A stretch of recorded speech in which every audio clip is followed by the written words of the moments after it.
जीवन का रंग बदलो,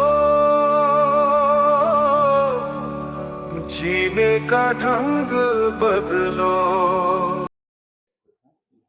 ओम शांति। मेरा नाम सर्वज्ञ भूषण है और मैं संस्कृत पढ़ा हूँ BHU से।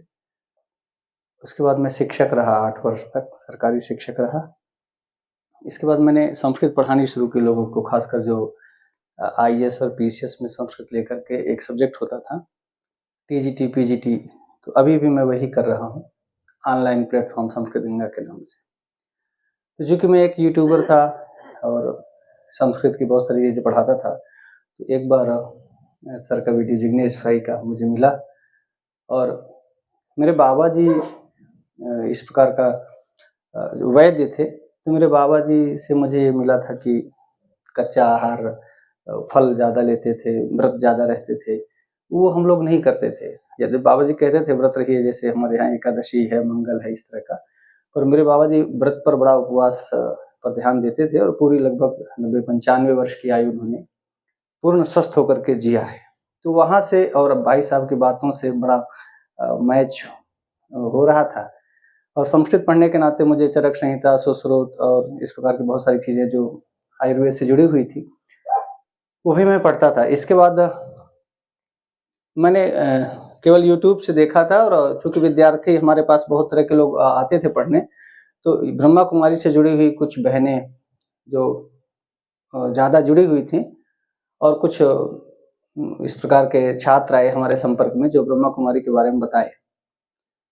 मुझे ऐसा कभी जाके कैंपस वगैरह में जा करके किसी शिविर में तो नहीं ज्वाइन हुआ, लेकिन ये जानता था और बहुत सारी वीडियोस मैंने देखी थी, खासकर शिवानी दीदी की। मैंने स्वयं सोचा कि मैं खुद पे प्रैक्टिकल करूं। मेरे घर में मेरी पत्नी बीमार रहती थी, तो मैं उनसे कई बार कहा, तो जिग्नेश भाई साहब ने कहा ना कि हर आदमी, सबको, दुनिया को हम समझा सकते हैं उनसे हार जाता था हर बार। वो कहते थे कि नहीं, यही आहार है, यही खाओ, यही खाना है। तो किसी तरह से मना करके इस बार उनके साथ मैं आया हूँ, क्योंकि मैंने तो प्रैक्टिकली अपने साथ लगभग पूरी तरह से तो नहीं, पर जैसे फल पर ज़्यादा रह करके और जूस पी करके, तो मैं एक विद्यार्थी लाया हूँ जो हमारे साथ ज़्यादातर रहता है और अपनी श्रीमती जी को लेकर के आया हूँ कि 2 जगह किचन हमारे हैं। एक जहाँ मैं ऑफिस में हूँ वहाँ, तो वहाँ मेरे साथ हमेशा विद्यार्थी रहता है, तो वो भी सीख ले और वो भी करे। यद्यपि वो स्वस्थ है, अभी तो 25 साल के नीचे है, तो मैं उसको, वो डर रहा था कि सर हमें तो अब खाना नहीं पड़ेगा, तो भाई साहब ने स्पष्ट कर दिया कि नहीं, 25 साल के नीचे हैं तो खा सकते हैं। तो उसको तो सिर्फ मैं इसलिए लाया कि वो रहेगा मेरे साथ तो वो सीख लेगा। तो मेरा 2 जगह किचन है, या तो मैं 10 से 5 जहाँ ऑफिस में रहता हूँ वहाँ, और घर जाता हूँ तो श्रीमती जी, वो तो स्वयं बीमार हैं और भगवान की कृपा से अभी ऐसी कोई बीमारी तो नहीं है, पर जीवन भर स्वस्थ रहने के लिए मुझे लगा कि ये जरूर देखना चाहिए, क्योंकि मेरी ऋषि परंपरा से रही। बस 1 मिनट में मैं ये बात कहूँगा, क्योंकि जो भाई साहब कह रहे थे मुझे वाल्मीकि रामायण में को पढ़ने का अवसर मिला। मेरी PhD है वाल्मीकि रामायण पर और मैं BHU का गोल्ड मेडलिस्ट रहा हूँ। तो वहाँ ऐसा, मैं जब भाई साहब की वीडियो देखा तो मैं देख रहा था, तो वहाँ कंदमूल खाने का तो वर्णन मिलता है, पर कहीं भी इस प्रकार के व्यंजनों को खाने का वर्णन नहीं मिला। मैं फिर से वाल्मीकि रामायण इसलिए पढ़ा कि भाई साहब कितनी बात सही कह रहे हैं। अच्छा, फिर कहीं मिले ना मिले, पर 14 साल तो राम जी को नहीं मिला, 14 साल तो जंगल में ही रहे, तो फिर 14 साल राम जी तो फिट होके लौटे।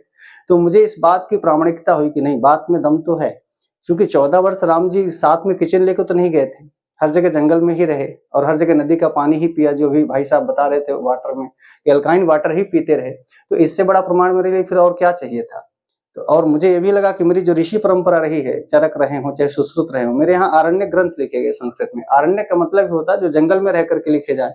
तो मैं जंगल जाके खुद महीनों महीनों रहा एकांत में, कि जंगल ही क्यों जाते थे। तो जंगल में जब आप जाएंगे तो जो अजीब तरह की शांति होती है ना, वो नगरों में नहीं हो सकती, वो आप AC के कमरे में नहीं पा सकते। वो मैं स्टूडियो में बहुत रहा हूँ, क्योंकि स्टूडियो में बहुत सारी वीडियो बनानी पड़ती है। स्टूडियो के एकांत में और जंगल के एकांत में जमीन आसमान का अंतर है। जो आदमी जाएगा, बैठेगा, देखेगा, वही समझ सकता है। और मुझे लगा कि मैंने स्वयं अपनी लाइफ में, स्वयं अपनी जिंदगी में जब तक नहीं करेंगे तो फिर बताने में वो दम नहीं रहता ना। आप कोई बात तब कहेंगे जब खुद कर ले। तो मेरी जो ऋषि परंपरा रही है, वो चाहे विश्वामित्र को तपस्या तो अपने घर में भी कर सकते थे, लेकिन राजपाट छोड़ करके उनको जंगल ही जाना हुआ। और ऐसी तमाम चरक को ले लें, सुश्रुत को ले लें, हम वाग्भट को ले लें, ये सब ऋषि परंपराएं जितने हमारे ग्रंथ हैं, खासकर आयुर्वेद के या वेद या आरण्य के जो ब्राह्मण ग्रंथ लिखे गए, जो उपनिषद लिखे गए, वो कोई घर में नहीं लिखे गए, कोई नगर में नहीं लिखे गए, कोई घर में बैठ के नहीं लिखा। सपत्नीक गए, बड़ी खास बात तो वशिष्ठ व अरुंधति के साथ गए, ये भी बड़ी मजेदार बात है। मुझे भी लगा कि हम भी वशिष्ठ होकर के अरुंधति के साथ में चले। मैं कई बार कहता हूँ कि जंगल चलो, चल के देखो तुम्हारे जब मैं घर जाता हूँ और ये एसी चलाती है तो मैं कहता हूँ कि एक बार बिना एसी के रह के देखो, जंगल में चल के देखो, वहाँ की हवा को महसूस करके देखो, बहते हुए नदी का पानी पी करके देखो, किसी झरने का पानी पी करके देखो। तो मैं बस इसी जीवन को, कि जो मैंने विषय पढ़ा है जीवन में, जो मैंने ग्रंथों को पढ़ा है, रामायण, महाभारत, गीता और जो आयुर्वेद के ग्रंथ, मैं सचमुच मेरे ऋषि कैसे 1000 साल जी लेते थे। जब कोई कहता है कि नहीं 1000 साल तक ऋषि जीवित रहे तो हमें विश्वास नहीं होता। अब मुझे थोड़ा-थोड़ा, हम 1000 साल भले न जी पाए, पर जितने साल भी जिएंगे स्वस्थ जी सकते हैं, पत्तियों को खा करके, जूस को पी करके, फलों को खा करके, क्योंकि यही परंपरा मेरे रामायण में, मेरे महाभारत में, मेरी गीता में, मेरे सुश्रुत चरक संहिता, सुश्रुत संहिता सब में इस प्रकार का विधान है, पत्तियों का, फलों का और बहते हुए नदी का पानी का, झरना का और शुद्ध वायु का, जंगल में रहने का। तो एक बार जीवन में वो जरूर आना चाहिए।